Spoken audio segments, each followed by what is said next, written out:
Welcome to Mpai 5600 Week 3 here at Georgetown University. Before I cover what we did in the past module and I previous to the next module, I just want to say there's been some questions I've had about careers in the intelligence field, careers in the defense community. And what I'll do is in the second announcement, I will send my how to break into the intelligence community for you all to read. I will just say as well as if you are a brand new graduate, if you were young, just got out of undergrad a few years ago, I would right now, look at applying to internships across the intelligence community, the graduate level internships. NGA, Defense Intelligence Agency, Homeland Security Intelligence Agency, Department of Energy, all have graduate internships as pathways to enter. I think the due dates are coming up, so please research those and apply for those now as a good way to get in. But I'll cover that more in detail in the announcements, and I'll send in the second announcement. So, preview for review of last week.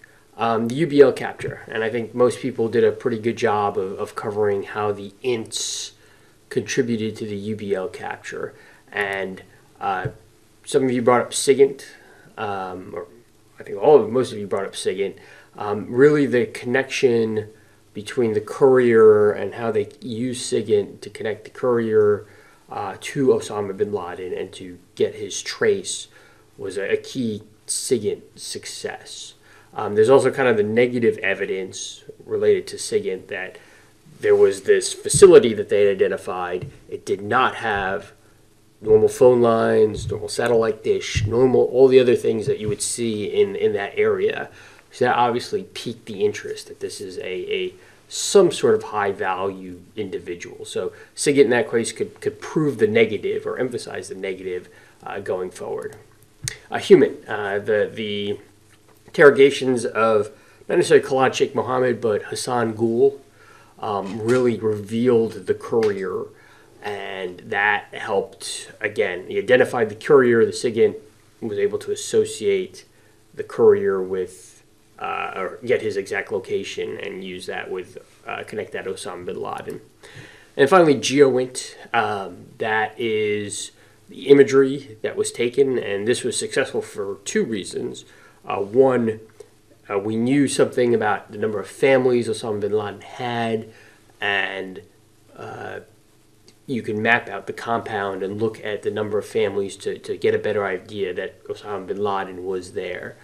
We also needed GeoInt is to actually get the details of the house for the Special Forces raid, the Navy SEAL raid that occurred, the Neptune Spear raid. And again, you need to break down the house and break down, okay, this is what the door looks like. When you get inside, it's 10 steps to the first stairway.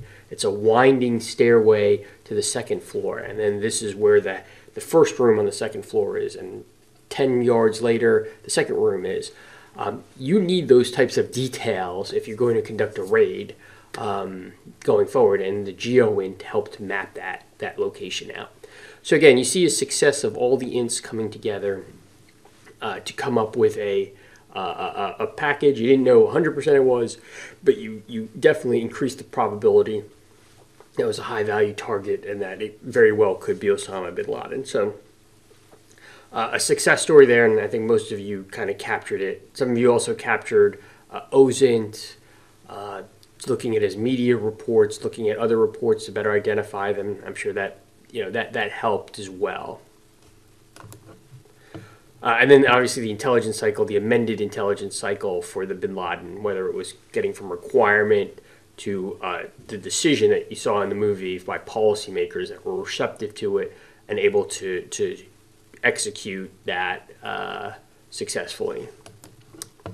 So moving on from the collection to the analysis cycle. So again, we talk about the intelligence cycle, requirements, collection, which we did last week, and this week we'll cover analysis.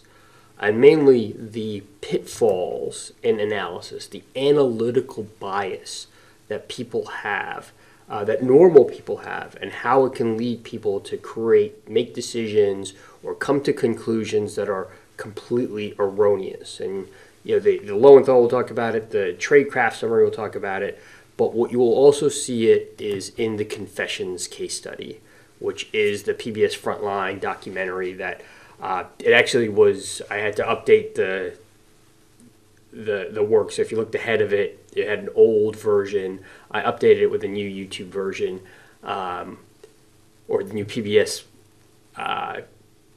webpage version. So watch that documentary. It is a great documentary, and what I want you to do is read the analytical bias work and then apply some of those biases that we see to the case study, the Confessions. You will not get a good grade on your discussion post this week if you do not apply what you read about and we read about in the lecture to the Confessions case study, and tell me where the police use that analytical bias or fell for analytical bias that led to the tragedy that you'll see in the video.